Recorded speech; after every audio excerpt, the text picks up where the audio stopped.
আসসালামু আলাইকুম। টাইটেল দেখে নিশ্চয়ই আপনারা ভাবতেছেন যে ভাই এটা আবার কি শুরু করলেন। এই যে টাইটেলটা দিছি যে জিল্লুরের পুদে আগুন জ্বলছে, এটা কিন্তু আমার কথা না, এটা হলো আমাদের শ্রদ্ধেয় ইলিয়াস হোসেন সাহেবের একটা স্ট্যাটাস। আমি 2 দিন আগে দেখলাম হঠাৎ করে উনি এই স্ট্যাটাসটা দিল কেন। তো আমি তারপরে এই জিল্লুর রহমান সাহেবের যে বিভিন্ন ধরনের কন্টেন্ট আছে ওগুলো দেখা শুরু করলাম। অনেকদিন দেখি না কেন জানেন, ওনার কন্টেন্ট দেখতে এখন আর ভালো লাগে না। উনি কি কয়, কি কইতে চায়, কোথায় যাইতে চায়, মানে একটা ফ্রাস্ট্রেশন তার মধ্যে, মানে কোনো কথার কোনো সঙ্গতি নাই। মানে যখন যেটা খুশি সেটা বলতেছে, একটা কথা টাইনা লম্বা করতেছে। আপনি যদি তার ভিডিও দেখেন, মনে করেন 3 মিনিটে স্টার্ট করলেন, 3 মিনিট শোনার পরে আপনি জাম্প করে 7 মিনিটে যান, যে দেখবেন সেই জায়গায় আছে, আবল তবল কথাবার্তা বলে। এই সমস্ত কারণে ওনার ভিডিও দেখি না ইত্যাদি। কিন্তু ইলিয়াস সাহেবের স্ট্যাটাসটা দেখার পর আমি ওনার কিছু কন্টেন্ট দেখলাম বিগত 8-9 দিন যাবৎ। একটা কন্টেন্টের ভাষা কি আপনারা যদি শুনে আপনাদের গায়ে জ্বলবে। আমি আপনাদের একটা পড়ে আপনাদেরকে শোনাই। দেখেন ওনার কন্টেন্টের ভাষা হলো, কারা চালাচ্ছে বাংলাদেশ। তারপর লেখছে ডক্টর ইউনূসের টানাপোড়েন, নেতৃত্বে সংকট, প্রশ্নবোধক। আবার বিএনপি 90% আসন পাবে, মানে কোনোটার সাথে কোনোটার মিল নাই, আন্তর্জাতিক ষড়যন্ত্র চলছে। মানে এই যে ইলিয়াস সাহেব যে কথাটা লিখছে, এটা 100% কারেক্ট একটা কথা লিখছে যে ওনার পুলে আগুন জ্বলতেছে। কেন বলছে, আপনারা যদি আমার মতো ওনার কন্টেন্টগুলো যা দেখেন, যে কন্টেন্টগুলো আমি বিগত 8-9 দিনে করছে, এগুলো দেখলে আপনারা বুঝবেন যে ওর পুলে কেমন করে আগুন জ্বলতেছে। মানে ও আসলে হয়েছে কি, বিএনপি না, তারেক রহমানের মঙ্গল না, ওর মেইন টার্গেট হলো প্রফেসর ডক্টর মোহাম্মদ ইউনূস। উনি যে কোনোভাবেই পারুক প্রফেসর ডক্টর মোহাম্মদ ইউনূসকে কিভাবে ছোট করা যায়, কিভাবে তাকে এই ক্ষমতার থেকে নামানো যায়। ওনার কন্টেন্ট দেখলে মনে হয় প্রফেসর ডক্টর মোহাম্মদ ইউনূস কেন ফেব্রুয়ারি পর্যন্ত যাবে বা এপ্রিল পর্যন্ত যাবে, কেন ডিসেম্বরে নয়, কেন কালকেই নয়। মানে ওনার কথা হলো কালকেই তুই নাই মাজা, তোরে আর দেখতে চাই না। কি যে শত্রুতা ভাই, কি যে করছে। আমার মনে হয় ও প্রফেসর ডক্টর মোহাম্মদ ইউনূসের কাছে কোনো কিছু চাইছিল, পায় নাই, এই তার রাগ। এই যে তারেক রহমান সাহেব সে বুদ্ধি দেয়, প্রফেসর ডক্টর মোহাম্মদ ইউনূসের সাথে 13 তারিখের মিটিংয়ের আগে একটা কন্টেন্ট দেখেন, উনি অ্যাডভান্স করে দিতেছে। তারেক রহমান যদি কোনো কারণে, বিএনপি যদি কোনো কারণে মেনে নেয় যে নির্বাচন ডিসেম্বরে হবে না, তাহলে বিএনপির বিরাট একটা পরাজয় হবে, এবং এই পরাজয় বিএনপি জীবনও সামলাতে পারবে না। মানে উনি সব জানে, উনি তারেক রহমানের চেয়ে বেশি বুঝে, উনি বিএনপি যে নেতারা আছে তাদের চেয়ে বেশি বুঝে, আগের থেকে অ্যাডভান্স করে যেতেছে।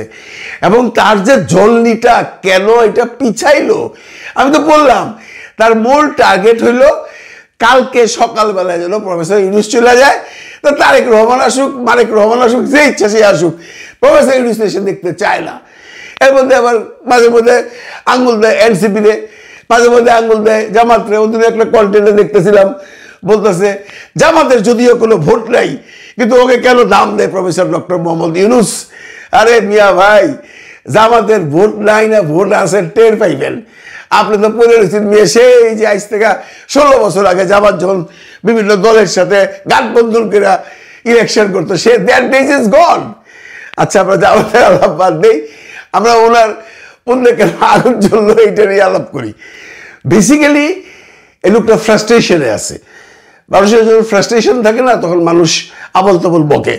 ফ্রাস্ট্রেশনটা কিসের, আপনারা যদি একটু হিসাব করে, এই ভদ্রলোক 3য় মাত্রা করতেন। হ্যাঁ, 3য় মাত্রা কি পপুলার একটা মানে মাধ্যম ছিল, যে বাংলাদেশের মনে হয় প্রথম দিকে টক শো এটাই সবচেয়ে পপুলার, এবং he was one of the best presenter. আমি বহু অনুষ্ঠান দেখতাম, সারাদিন কাজ কামের পর ঢাকায় যখন থাকতাম, রাত্রেবেলা যে 3য় মাত্রা দেখতাম, ভালো লাগতো, গঠনমূলক আলোচনা করতো, প্রচুর ভিড় হইতো, প্রচুর সুনাম হইতো। আজকে 3য় মাত্রা কোথায়? আজকে 3য় মাত্রা কেউ লেখছে 4র্থ মাত্রা হয়ে গেছে, 5ম মাত্রা হয়ে গেছে, কেউ দেখে না, নাই ভিউ। এবং আমি যেন শুনলাম চ্যানেল আই এটা বন্ধ করে নেবার উপক্রম করতেছে, এবং এটা বন্ধ করে দেওয়া উচিত, কেউ দেখে না। এই তৃতীয় মাত্রার থেকে ওনার যে ফ্রাস্ট্রেশনটা আসছে, সেই ফ্রাস্ট্রেশন থেকে সে এখন আবল তাবল বকে। মানুষের যখন ফ্রাস্ট্রেশন হয় তখন মানুষ আবল তাবল বকে রে ভাই। আমি একটা ছোট্ট গল্প বলি। আমাদের সুইডেনে আমার এক বন্ধু আছে, অনেক আগে আসছে সুইডেনে, প্রায় 40 বছর আগে আসছে আমাদের সবাইকারই। ওর সাথে যদি আপনি কথা বলেন, আপনার জীবনে বাইচে থাকতে ইচ্ছা করবে না। ওর অবস্থাটা এখন এমন হয়েছে, ওরা যদি কোনো সেন্ট্রাল স্টেশনে বা কোনো শপিং মলে কোনো বাঙালি দেখে, উল্টা দিকে জায়গা। কেন জানেন? ও দেখা হইলেই, ওর সাথে কথা বললেই আপনার দুনিয়াতে বাইচে থাকতে কোনো ইচ্ছা করবে না, কারণ সব কিছু দেশে নেগেটিভ। ও যদি আলাপ উঠলো, হসপিটালে গেছিলাম, হসপিটালের ডাক্তার ভালো না, ইন্স্যুরেন্স কোম্পানিতে গেছিলাম, এরা কাজ কাম করে না, তারপর আমি ব্যাংকে গেছি, ব্যাংকের লোক সব বয়ে থাকে। মানে তার কথা শুনলে মনে হয় সুইডেনে একটা লোকও ভালো না, সুইডেন কোনো দেশের জাতি না, সুইডেন এক পৃথিবীর সবচেয়ে নিকৃষ্ট একটা দেশ, কোনো সিস্টেম এইখানে নাই। আমি একদিন বললাম, ভাই মিয়া তুমি এত কথা দেশে যাবো না কেন? দেশে যেতে থাকো, আসলে লিখা পাসপোর্ট পয়সা চলে যায় দেশে, কথা বলে না। দেশে গেলে কি করবে? এই ছেলেটি যদি বাংলাদেশে থাকতো, লেখাপড়া বকল, এ দিনাজপুরের ছেলে যদি দিনাজপুরে থাকতো, এখন বড় জোর দিনাজপুর রেল স্টেশনে ঝালমুড়ি বিক্রি করতো। আল্লাহর কসম কইতাছি, ওর যে কোয়ালিটি, ও ঝালমুড়ি বিক্রি করা ছাড়া কোনো কিছু করতে পারতো না। পেটে প্রায় বিদ্যা, মাথায় নেই বুদ্ধি, কি করবে? হাল চাষ করবে না, শহরের মধ্যে থাকতে চাইবো, দিনাজপুর শহরে কি করবো? ওই ঝালমুড়ি বেচবো রেল স্টেশনে, এই চানাচুর এগুলো বেচবো।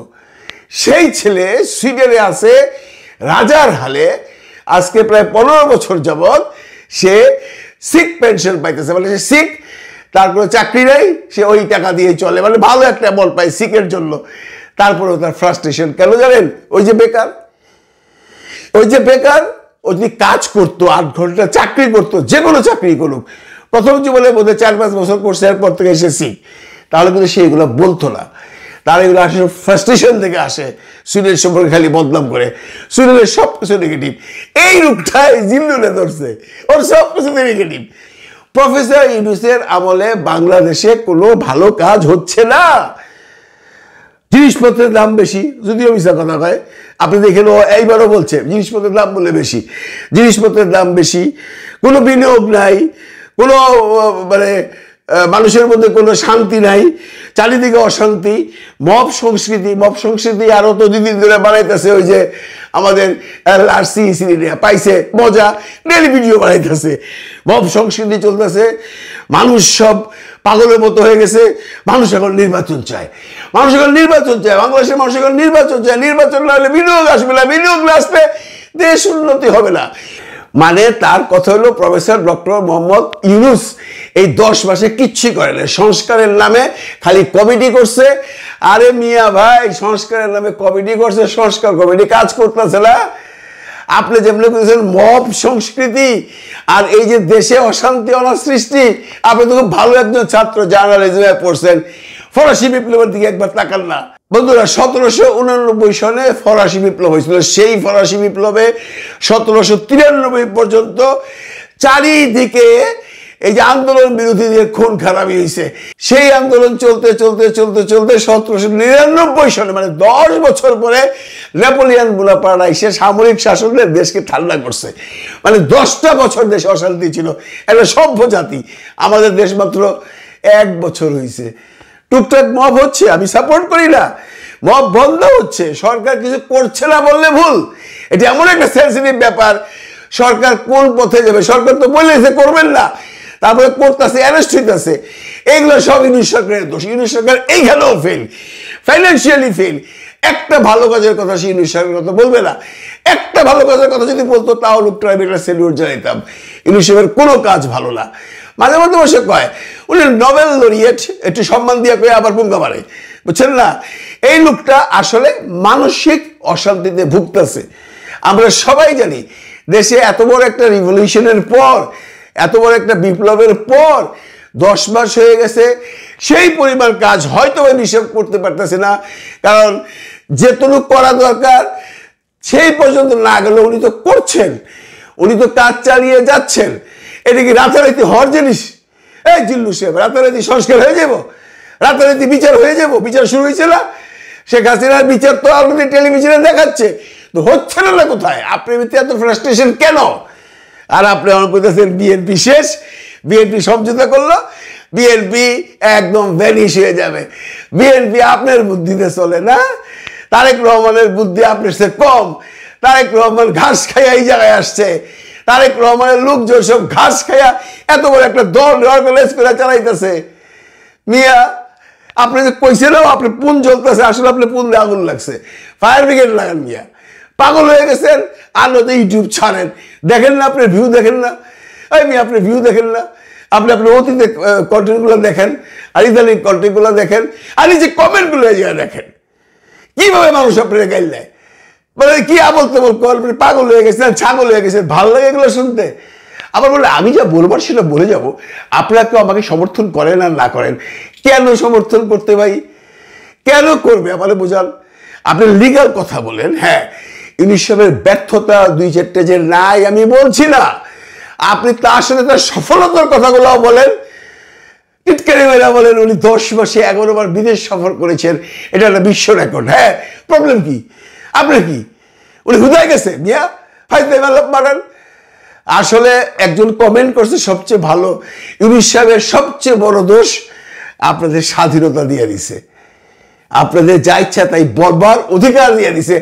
এইটাই সবচেয়ে বড় খারাপ কাজ করছে প্রফেসর ডক্টর মোহাম্মদ ইউনূস। ভালো থাকবেন সবাই, ভালো রাখবেন সবাইকে। আল্লাহ হাফেজ।